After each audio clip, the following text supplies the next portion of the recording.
Hello viewers, this is doctor Wahid Baig from Jaipur India. आइए आगे बढ़ाते हैं सिलसिले सवाल और जवाब को, यानी कमेंट्स के बारे में बात करते हैं, यानी कुछ राय जो हमारे व्यूवर्स हमें देते रहते हैं उसके बारे में बात करते हैं। कुछ ऐसे कमेंट्स जिसमें कि कुछ क्लियरिफिकेशंस चाहे गए होते हैं, कुछ जानकारी चाही गई होती है, कुछ मालूमात के बारे में कुछ सवाल होते हैं। तो उनमें से कुछ कमेंट्स के बारे में बात करते हैं। चूँकि सारे कमेंट्स का जवाब देना मुमकिन नहीं है, लेकिन हम कोशिश करते हैं कि ज़्यादा से ज़्यादा सवालात के जवाब दिए जाएं और आगे इनको सबको जवाब देते रहें, ऐसी कोशिश हमारी रहेगी इंशाल्लाह। तो देखिए, सबसे पहले हम वलीद अहमद साहब का एक सवाल है कि मिस्री का कबाब कैसे बनाते हैं। देखिए वलीद साहब, मिस्री का कबाब भी जैसे शक्कर का कबाब बनाया जाता है वैसे ही बनाया जाता है। बस इतना करना होता है कि मिस्री को पहले कूट करके शक्कर की जैसा बारीक कर लिया जाता है। उसके बाद पानी, जितना मिस्री का वज़न है उसका आधा पानी, 10 किलो अगर मिस्री है तो 5 किलो पानी लेकर के, और उसको मिस्री को और पानी को दोनों को चढ़ा करके और साथ साथ गर्म किया जाता है और खोल लिया जाता है और उसको अपने कबाब पर ले आया जाता है। ये एक सिंपल सा तरीका है जिसको कि आप हमारे वीडियो में देख सकते हैं। एहसान सईद साहब का सवाल है कि मुफर्रे किशनिजी किस तरह से खाई जाती है। मुफर्रे किशनिजी किसी भी वक्त खाई जा सकती है। सुबह खाली पेट खाई जा सकती है, रात को सोते वक्त खाई जा सकती है, दोपहर में जब कभी ज़रूरत हो तब खाई जा सकती है, खाने से पहले, खाने के बाद, नो प्रॉब्लम, 10 ग्राम पानी के साथ। तो फैल अहमद साहब का सवाल है कि आप वीडियो लंबा बनाते हैं और एक ही बात को कई लफ्ज़ों में, कई भाषाओं में बताते हैं, तो और एक ये कि वज़न, नुस्खे का वज़न नहीं बताते। हाँ, ये बात बिल्कुल ठीक है, कभी कभी हमसे ये चूक हो जाती है नुस्खे का वज़न, तो इस बात को हम ध्यान रखेंगे। लेकिन वीडियो लंबा होने की बात है तो यह है कि हमारे बहुत सारे जो खैरख्वाह हैं, जो व्यूवर्स हैं, वो ये चाहते हैं कि वीडियो और लंबे से लंबा हो, लेकिन हम बेकार की बातों से लंबा नहीं करते, बल्कि हमारी कोशिश ये रहती है कि जो जिस ज़ुबान को या जिस वर्ड से, जिस लफ्ज़ से समझ सके। मकसद हमारा ये है कि यूनानी सिस्टम ऑफ मेडिसिन की जो पेचीदगियाँ हैं वो समझाई जा सके, इसलिए हम कई लफ्ज़ का इस्तेमाल करते हैं। तो मैं समझता हूँ ये एक ठीक बात है। संजीव गोयल साहब का सवाल है कि लाल गोंद को मोटे लोग खा सकते हैं क्या। देखिए संजीव साहब, गोंद किसी भी तरह का हो वो वज़न बढ़ाता है, मादे को रोकता है, इसलिए मोटे लोग, अगर मोटापे की परवाह है तो लाल गोंद को या किसी भी गोंद को ना खाएं तो बेहतर है। अख्तर हुसैन साहब का सवाल है कि सफ़ूफ हब सीलानुर रहम का जो सफ़ूफ है उसको आपने किस चीज़ में गूंदा है। पानी में ही गूंदा है। ज़्यादातर दवाओं के सफ़ूफ को हम पानी में गूंद कर ही गोलियां बनाते हैं और फिर साए में खुश्क करते हैं। गारिकून इंडिया में कहाँ मिल सकता है, एक साहब का सवाल है, दिल्ली से मिल जाएगा। एक साहब का सवाल है सफ़ूफ मुसम्मन बदन कैसे और कितने दिन खाया जा सकता है। तो सफ़ूफ मुसम्मन बदन को कम से कम 3 महीने और 6 महीने तक भी खा सकते हैं। 10 ग्राम रोज़ सुबह दूध के साथ, रात को भी अगर चाहें तो खा सकते हैं, लेकिन सुबह ज़्यादा बेहतर रहता है। राहुल पवार साहब का एक सवाल है कि हिप जॉइंट्स की हड्डी घिस गई है, एवियन वास्कुलर नेक्रोसिस। तो देखिए राहुल साहब, ये बहुत ही कॉम्प्लिकेटेड, पेचीदा प्रॉब्लम है। इसका इस तरह से कोई एक दवा बता देने से या कोई जड़ी बूटी नुस्खा बताने से इलाज नहीं होगा। इसका एक मुकम्मल तरीका इलाज है, दस्तूर इलाज है, उसको फॉलो करने से कई महीनों में जाकर के ये चीज़ें ठीक होती हैं। तो इसलिए मुनासिब ये होगा कि आप जहाँ इलाज करा रहे हैं या तो वहाँ कराएं या हमसे व्हाट्सएप पर कॉन्टेक्ट करें। हमारे एक शुभ चिंतक हैं जिन्होंने ये सवाल किया है कि दवाउल मिस्क में मिस्क तो है ही नहीं, फिर ये कैसी दवाउल मिस्क है, और उन्होंने हमें एक बहुत अच्छा नाम भी दिया है, शुक्रिया।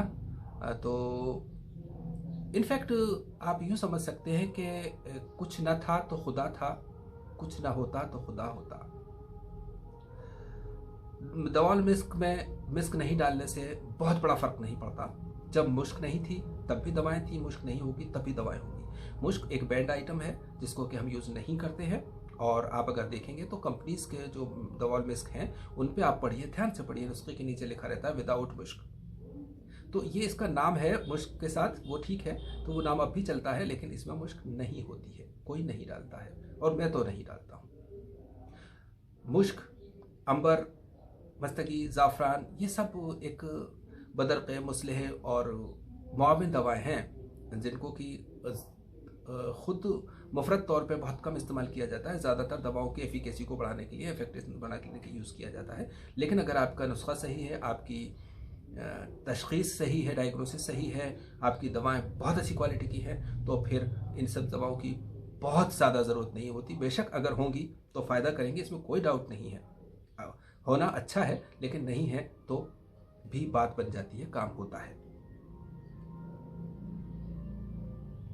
अख्तर हुसैन साहब ने मालूम किया है कि मादा क्या है। वैसे तो देखिए, हमने जो यूनानी की टर्मिनोलॉजी के बारे में एक्सप्लेन किया है, कई बार किया है, तो हमने क्लियर किया है। आप वहाँ देखें तो बेहतर है, लेकिन हम बहुत ही शॉर्ट में यहाँ बता सकते हैं कि मादा मटेरियल को कहते हैं, किसी भी ऐसी चीज़ को जो बेसिक और बुनियादी चीज़ है। यानी कि कोई चीज़ जब बनाते हैं तो आपके पास वो मादा होना चाहिए। वो उस मादे से, जैसे मकान बनाते हैं तो आपके पास ईंट, पत्थर, सरिया वगैरह होना चाहिए, वो मादा है। टेबल बनाते हैं तो आपको लकड़ी होना चाहिए, वो मादा है। तो जो कुछ चीज़ बनाते हैं तो उसको बनाने में जो चीज़ मटेरियल लगता है वो मादा है।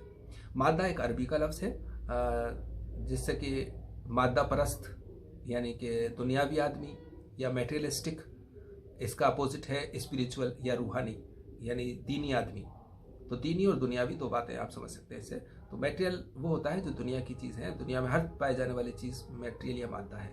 एक फारसी का लफ्ज़ है मादा, प्रोनाउंसिएशन में थोड़ा सा डिफरेंस है, मादा और मादा। मादा का मतलब होता है फीमेल या औरत, स्त्री।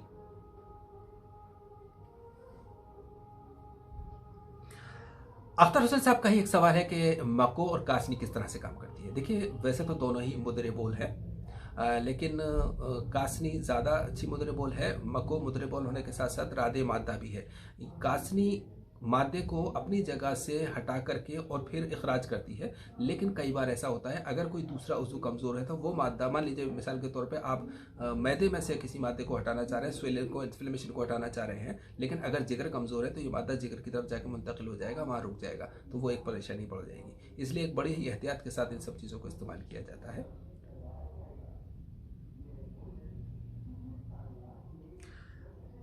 एक साहब ने पूछा है कि खिल्त का मतलब क्या है, जिसको कि हम अभी थोड़े दिनों बाद इंशाल्लाह शुरू करेंगे, इस चैप्टर को तब बयान करेंगे। लेकिन हाँ, उन्होंने जो मुसिल क्या जड़ी बूटी है, तो आपने शायद हमारा पहला लफ्ज़ ही नहीं सुना। मुसिल कुछ किस्म की जड़ी बूटियाँ होती हैं जो दस्त लाती हैं।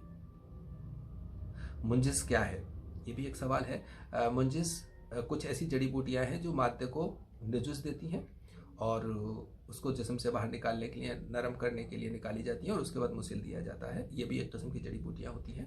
मुंजिस इनफैक्ट एक अरबी का वर्ड है जिसके माने होते हैं पकाना, और अरबी का ही एक लफ्ज़ है मतबूख, जिसके माने भी होते हैं पकाने के। दोनों एक ही बात है। फारसी में जोशादा कहते हैं, हिंदी में काढ़ा कहते हैं। एक साहब ने, जब हमने मुंजिस और मतबूख के बारे में एक्सप्लेनेशन किया था तो गलती से हमसे मतबूख को फारसी का नाम से निकल गया था। बेसिकली ये अरबी लफ्ज़ है। हमारे एक खैरख्वाह ने इसको हमें याद दहानी भी कराई थी, रिमाइंड भी किया था, जो उनके लिए बहुत बहुत शुक्रिया, thank you very much. In fact बस जल्दबाजी में ऐसा हो जाता है, तो खैर बहरहाल शुक्रिया, बहुत बहुत शुक्रिया।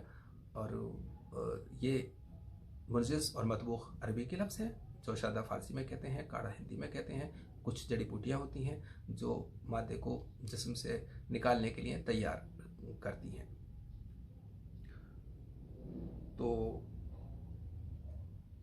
ये सब था कुछ कमेंट्स का जवाब।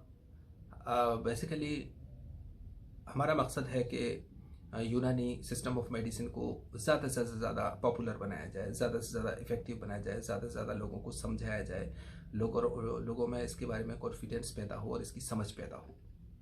इसी मकसद के तहत हम इस सिलसिले को भी लेते हैं कि ये जो सवालात हैं इनके जवाब प्रॉपर दिए जाए, ताकि लोगों के बीच में जो गलत फहमी है, जो मिसअंडरस्टैंडिंग है, जो कन्फ्यूज़न है, वो दूर हो। उम्मीद है हमारे व्यूवर्स को इन अपने सवालों के जवाब काफ़ी हद तक मिल गए होंगे, और हम इंशाल्लाह आगे भी इस सिलसिले को जारी रखेंगे। तो थैंक यू वेरी मच। अल्लाह हाफिज़।